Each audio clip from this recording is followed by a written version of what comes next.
नमस्कार दोस्तों, देश के करोड़ों कर्मचारी और लाखों पेंशन धारकों के लिए इस वक्त की 3 मुख्य अपडेट निकलकर सामने आ चुकी हैं। जी हां दोस्तों, 3 बड़ी खबरें आप सभी के लिए निकलकर सामने आ चुकी हैं, जिनके बारे में दोस्तों विस्तार से जानकारी आज के इस वीडियो के अंदर देंगे। जी हां दोस्तों, पहली बड़ी खबर ईपीएस 95 पेंशन को लेकर निकल कर आ रही है। तंग हाल ही में पेंशन भोगियों की मौत से भड़का गुस्सा, मोदी के पक्ष में आई बहुत ही बड़ी बात। तो दोस्तों आखिरकार मोदी के पक्ष में ईपीएस 95 पेंशन धारकों की कौन सी बात आई, इसके बारे में दोस्तों आज के इस वीडियो के अंदर बात करेंगे, जिसमें दोस्तों क्या पेंशन धारकों को फायदा होगा, क्या मोदी जी को फायदा होने वाला है। साथ ही अगली बड़ी खबर बात दोस्तों यहाँ पर मिनिमम और हायर पेंशन को लेकर आ रही है। जी हां दोस्तों, सेवानिवृत्त कर्मचारी समन्वय समिति का ईपीएफओ यानी कि कर्मचारी भविष्य निधि संगठन और पीएम मोदी के खिलाफ फरमान जारी कर दिया जा चुका है। तो आखिर क्या फरमान ईपीएफओ और पीएम मोदी के खिलाफ हुआ है, जो कि ईपीएस 95 मिनिमम और हायर पेंशन को लेकर है, इसके बारे में आज की इस वीडियो के अंदर संपूर्ण रूप से जानकारी आप सभी को देंगे। वहीं दोस्तों यहाँ पर ईपीएस 95 हायर पेंशन को लेकर अगली बड़ी खबर आ रही है कि खाते में पैसा भेजने से पहले ईपीएफओ का अड़ंगा सामने आ रहा है। यहाँ पर सेल सीपीएफ ट्रस्ट विवाद यहाँ पर दोस्तों आप सभी के लिए सामने आ चुका है। तो आखिरकार हायर पेंशन को लेकर क्या बड़ी खबर है, मिनिमम और हायर पेंशन के साथ में क्या क्या बड़ी खबर निकल कर आ रही है। साथ ही दोस्तों ईपीएस 95 पेंशन धारक जो है वो तंग हाल ही में पेंशन भोगियों की मौत से भड़क चुका है गुस्सा, और मोदी के पक्ष में बड़ी बात आई है। तो तीनों बड़ी अपडेट की चर्चा इस वीडियो के अंदर करेंगे। साथ ही दोस्तों जानेंगे कि आखिरकार पेंशन भोगियों के लिए क्या बड़ी राहत की खबर हो सकती है, क्या पेंशन भोगियों के लिए ऐलान हो सकते हैं, पेंशन को लेकर क्या क्या बड़ी खुशखबरें निकलकर सामने आ चुकी हैं। ये तमाम बड़ी खबरों की चर्चा इस वीडियो के माध्यम से करेंगे। इसलिए आपसे निवेदन रहेगा कि दोस्तों आप वीडियो को लास्ट तक देखिएगा।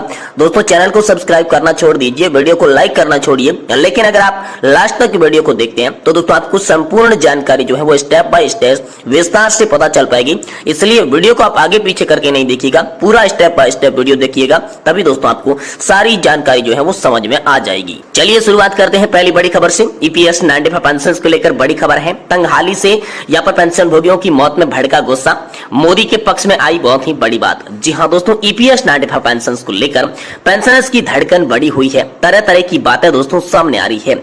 सोशल मीडिया पर तमाम बातों का जखीरा भरा हुआ है। तो आइए देखते हैं कि अब नया क्या आया है आखिर आप सभी के लिए। देखिए दोस्तों, यहाँ पर फेसबुक यूजर्स ने एक पोस्ट पर खूब बढ़ाया जा रहा है।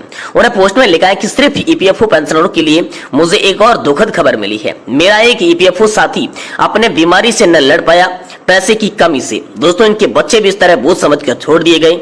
खर्चा कौन करे, 2 लड़के थे, दिल्ली में ही अच्छी नौकरी करते थे, अच्छा कमाते थे। यह हत्या है या मैं इस हत्या का इल्जाम सरकार पर लगा दूं, खासकर मोदी जी पर, क्योंकि मेरी जानकारी के अनुसार पेंशन बढ़ोतरी का मामला सरकार से ही रोका गया और ये पक्की खबर है। यानी कि पेंशन धारक जो है वो यहाँ पर लगातार पीएम मोदी और सरकार पर गुस्सा निकाल रही है। देश की सुरक्षा के लिए अच्छे काम किए होंगे, पर घरेलू तौर पर मायूसी मिली है। शायद इसका कोई परिवार नहीं है, इसलिए परिवार का दर्द, एक बूढ़े पति और पत्नी, उनकी परेशानी सरकार क्या जाने। कहने वाले मेरी बात बुरी लगेगी, पर भी एक बार सोचना जरूर होगा। ये दोस्तों जो विचार है ये यहाँ पर अनजानी संताननी के विचार है। वहीं इधर दोस्तों अनिल कुमार नेबोड़े ने यहाँ पर बहुत ही बड़ा बयान दिया है। यहाँ पर लिखा है कि लोकसभा चुनाव में जामनगर में पर्चा दाखिल कर एक पेंशन भोगी ने देश के सभी ईपीएस 95 पेंशन धारकों के लिए आपने एक मिसाल पेश की है। राष्ट्रीय संघर्ष समिति का अपना प्रतिनिधित्व कर रहे, ये गर्व का विषय है। देश के सभी 76 लाख पेंशन धारकों की दुआ उनके साथ है। और भाई विजय सिंह जडेजा की जिंदाबाद और एनएससी जिंदाबाद की नारे भी लगाए गए। साथ ही दोस्तों डॉक्टर मंदाता सिंह का भी यहाँ पर करारा जवाब देखने को मिला है कि क्या किसी और दल ने अपने घोषणा पत्र में ईपीएस 95 पेंशनर्स के लिए कोई वायदा किया, तो फिर सिर्फ भाजपा का ही विरोध क्यों किया जा रहा है। सार्वजनिक तौर पर पूरी वोटिंग का बहिष्कार किया जाना चाहिए। अगर कोई भी दल हमारी चिंता नहीं करता तो हमें अपनी लड़ाई दल बदल व्यवस्था के ऊपर उठानी चाहिए। देश सर्वोपरि है, देश के लिए सबसे बेहतर काम भाजपा कर रही है। जो बेहतर है, सक्षम है, उनसे पेंशनर्स अपनी बेहतर अपेक्षा रखनी चाहिए। ये दोस्तों लगातार जो है पेंशन धारकों की तमाम बड़ी बयान आ रही है। वही दूसरी बड़ी खबर की बात करें तो दोस्तों ईपीएस 95 मिनिमम और हायर पेंशन पर बड़ी खबर है। सेवानिवृत्त कर्मचारी समन्वय समिति का ईपीएफओ और पीएम मोदी के खिलाफ बड़ा फरमान आया है। तो चलिए जानते हैं कि आखिर क्या फरमान आया है। देखिए ईपीएस 95 न्यूनतम पेंशन को 1000 रुपए से 7500 करने की मांग लंबे समय से की जा रही है, लेकिन सरकार मुराद पूरी नहीं कर सकी। पेंशनर्स सरकार ईपीएफओ पर भड़के हुए हैं।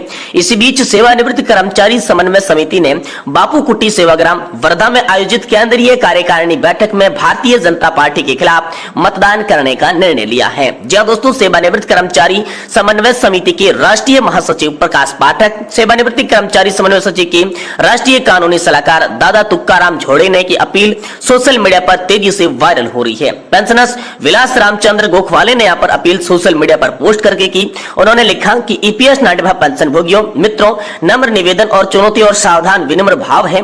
आप सभी के लिए 2024 का लोकसभा चुनाव युद्ध का विषय है। चाहे कोई भी कहे, कुछ भी कहे, हम पिछले 12-13 वर्षों से अपने अधिकारों की लड़ाई लड़ रही हैं। इस पर दोस्तों भगत सिंह कोश्यारी कमेटी की रिपोर्ट पर भी बात की गई। जी हाँ दोस्तों, भगत सिंह कोश्यारी कमेटी की रिपोर्ट 2013 में आई।